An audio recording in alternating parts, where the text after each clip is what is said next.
जय जिनेन्द्र। जैन धर्म में 24 तीर्थंकर हुए। उनमें से ही सबसे पहले तीर्थंकर भगवान ऋषभ देव हुए, जिन्हें आदिनाथ भी कहा जाता है, जिन्हें दिगंबर या शिव भी कहते हैं। नमो शब्द जैन धर्म में आता है और नमो शब्द सनातन धर्म में भी आता है। ऋषभ देव का चिन्ह वृषभ है और शिव का वाहन नंदी है। कुछ ऐसे ही सिमिलर चीज़ें मिलती हैं, ऐसा साहित्यों और पुराणों में इसका उल्लेख मिलता है। आइए सुनते हैं भगवान ऋषभ देव की कथा। भगवान ऋषभ देव के माता का नाम मरु देवी और पिता का नाम नाभि राय था। कहते हैं भगवान के गर्भ में आते ही माता मरु देवी ने 14 स्वप्न देखे। पहला ऋषभ, दूसरा गज, तीसरा सिंह, चौथा लक्ष्मी, पांचवा पुष्पमाला, छठा चंद्र, सातवां सूर्य, आठवां ध्वजा, नौवां कुंभ, 10वां पद्म सरोवर, 11वां क्षीर समुद्र, 12वां विमान, 13वां रत्न राशि, 14वां निर्धूम अग्नि। माता मरु देवी 14 सपनों को देखकर पुलकित हो गई। मरु देवी ने नाभि राय को 14 सपनों के संबंध में बताया और उनका फल पूछा। नाभि राय सपनों को सुनकर आश्चर्यचकित हो गए। उन्होंने बताया कि तुम एक अलौकिक पुत्र रत्न की माता बनोगी। अब शीघ्र ही उनकी सारी समस्या और चिंता समाप्त हो जाएगी। गर्भकाल पूर्ण हुआ। चैत्र कृष्णा अष्टमी की मध्य रात्रि में माता मरु देवी ने एक पुत्र और एक पुत्री को जन्म दिया। ऐसा साहित्यों में लिखा है। भगवान ऋषभ देव के जन्म लेते ही संपूर्ण विश्व में चारों ओर हर्ष आनंद की लहर सी छा गई। सभी शांति का अनुभव करने लगे। देव देवेंद्रों ने भगवान का जन्म महोत्सव मनाया। यहीं से जन्म महोत्सव मनाने की परंपरा चालू हुई। बालक का नाम रखने पर विचार विमर्श करने लगे। तब माता ने 14 स्वप्न देखे थे, जिसमें प्रथम स्वप्न वृषभ देखा था। बालक के जंघा पर वृषभ का चिन्ह भी था, इसीलिए बालक का नाम वृषभ रखा गया, जिसे आगे चलकर ऋषभ के नाम से जाने गए। माता मरु देवी के पुत्र का नाम ऋषभ और पुत्री का नाम सुमंगला रखा गया। ऋषभ देव के समय जाति वंश नहीं था। ऋषभ देव कुछ ही महीनों के थे। उस समय अपने पिता की गोद में बाल क्रीड़ा कर रहे थे। इसी समय इंद्र इक्षु लेकर आए। ऋषभ देव ने हाथ बढ़ाकर इक्षु लिया और उसे चूसने लगे। तब इंद्र ने ऋषभ देव के वंश को इक्ष्वाकु वंश के नाम से संबोधित किया। ऐसा साहित्यों में वर्णन है। ऋषभ देव अपनी बाल क्रीड़ाओं से माता पिता को आनंद प्रदान करते थे। एक बार नाभि राय वन जा रहे थे। वहां उन्हें एक कन्या मिली। उसके माता पिता की मृत्यु हो चुकी थी।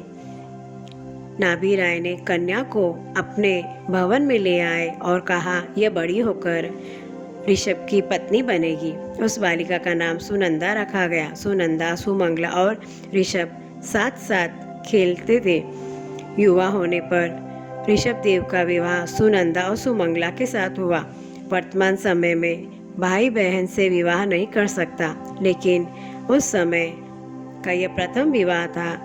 भगवान ऋषभ देव की पत्नी सुनंदा से बाहुबली और सुंदरी का जन्म हुआ और सुमंगला से भरत और ब्राह्मी और बाकी सभी पुत्र हुए। इस प्रकार ऋषभ देव के 100 पुत्र और 2 पुत्रियां हुई। भगवान ऋषभ देव ने पुत्र और पुत्रियों को शिक्षण प्रदान किया। अपनी पुत्री ब्राह्मी को 18 लिपियों का ज्ञान दिया। सुंदरी को गणित का ज्ञान दिया। ज्येष्ठ पुत्र भरत को पुरुषोचित 72 कलाओं का ज्ञान दिया। बाहुबली को प्राणी रक्षण का ज्ञान दिया। युवा होते ही ब्राह्मी का विवाह बाहुबली से, भरत का सुंदरी से विवाह निश्चय हुआ, लेकिन ब्राह्मी और सुंदरी ने विवाह करने के लिए मना कर दिया। इस प्रकार एक नवीन परंपरा का उदय हुआ। इस प्रकार अलग गोत्र में विवाह करने की परंपरा चालू हुई। ब्राह्मी और सुंदरी ने विवाह नहीं किया था। नाभि राय के पास लोग शिकायतें लेकर आते थे। नाभि राय कोई समाधान नहीं निकाल पाते। कल्प वृक्ष जिनसे सभी प्रकार की आवश्यकताओं की पूर्ति होती थी, वह सब नष्ट होते जा रहे थे। नाभि राय बहुत परेशान थे। परिवर्तन कैसे हो? ऐसे तो लोगों में लड़ाई झगड़ा चालू हो जाएगा। नाभि राय सोचने लगे, व्यवस्था में परिवर्तन होना आवश्यक है, एक राजा का होना आवश्यक है। तभी ऋषभदेव का राज्याभिषेक हुआ। तब प्रथम राजा बने। राजा बनने के पश्चात राज को संगठित किया, राज कर्मचारियों नियुक्त किया, चतुर्विध सेना का संगठन किया, साम दाम दंड भेद नीति का प्रचलन किया। कल्प वृक्ष नष्ट हो चुके थे, खाद्य समस्या का संकट था। तभी भगवान ऋषभदेव ने खेती करना सिखाया। अनाज उत्पन्न होने लगे, भरपूर भोजन मिलने लगा, मिट्टी के पात्रों में अन्न पकाने लगे, लोगों को जीवन जीने की कला का शिक्षण दिया। राजा ऋषभदेव ने सांसारिक सुख वैभव जीवन निर्वाह करते हुए वितरागी बने रहे।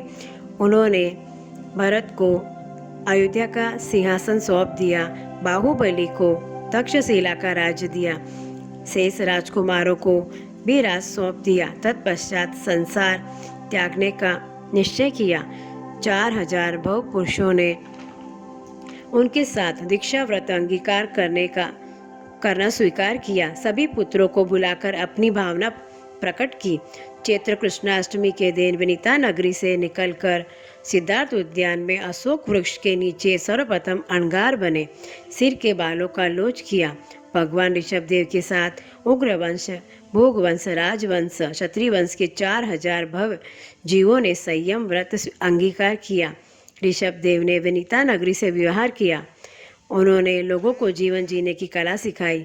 ऋषभदेव भिक्षा के लिए ग्राम नगरी भ्रमण करते, किंतु उस समय भिक्षा की विधि लोग समझ नहीं पाते कि इन्हें क्या चाहिए। अज्ञानी लोग उनकी सेवा में नाना प्रकार से वस्त्र, भूषण, रथ, घोड़े को भगवान के सामने प्रस्तुत करते, लेकिन भगवान मौन ही लौट जाते। भगवान कभी मौन ही रहते, कभी ध्यानास्थ में रहते। इस प्रकार बिना कुछ खाए पिए 12 मास हो गए। विचरण करते हस्तिनापुर पहुँचे। वहाँ हस्तिनापुर में गजपुर में बाहुबली का राज्य था। बाहुबली के पुत्र श्रेयांश कुमार अपनी आवास में बैठे चिंतन मनन कर रहे थे।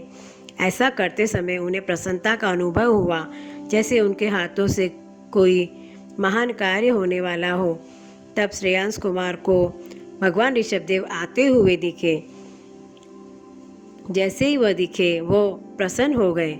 उसी समय उन्हें जाति स्मरण का ज्ञान उत्पन्न हुआ और पूर्व जन्म के संबंधों को जाना।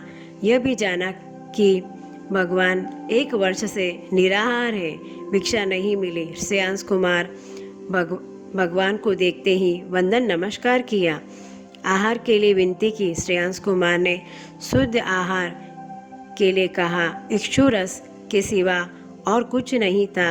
विनती की। भगवान ने 1 वर्ष के बाद इक्षु रस का पान किया। वर्षी तप का पारना संपन्न हुआ। अहोदान से आकाश गूंज उठा। वह दिन वैशाख शुक्ला तृतीया का दिन था, जिसे अक्षय तृतीया के नाम से सब जानते हैं। सर्वप्रथम दान श्रेयांश कुमार ने दिया। भगवान हजारों वर्षों तक निरंतर साधना में लीन थे। भगवान ऋषभदेव 1 वर्ष कठोर साधना करने के पश्चात फिर भगवान पुरीताल नगर में पधारे। नगर के बाहर शंकर मुख उद्यान में भगवान पधारे। फाल्गुन एकादशी के दिन अष्टम तप की साधना करते हुए ध्यानास्थ थे। आत्ममंथन चरम सीमा पर था। घनघाती कर्मों का आवरण हटा और भगवान को केवल ज्ञान, केवल दर्शन हुआ। भगवान अरिहंत के 12 गुणों से युक्त हुए। भगवान ऋषभदेव अपने जीवन का अंत निकट जानकर 10,000 श्रमणों के साथ अष्टापद पर्वत पर पधारे। अष्टापद पर्वत पर पहुंचकर भगवान ध्यानास्थ हो गए। कृष्णा त्रयोदशी को अभिजीत नक्षत्र में समस्त कर्मों का क्षय कर निर्वाण पद को प्राप्त किया। भगवान सिद्ध बुद्ध मुक्त हुए। इस कथा में अगर कोई गलती हुई हो तो मिच्छामि दुक्कडम। आप मेरे चैनल को सब्सक्राइब और लाइक करें। जय जिनेंद्र।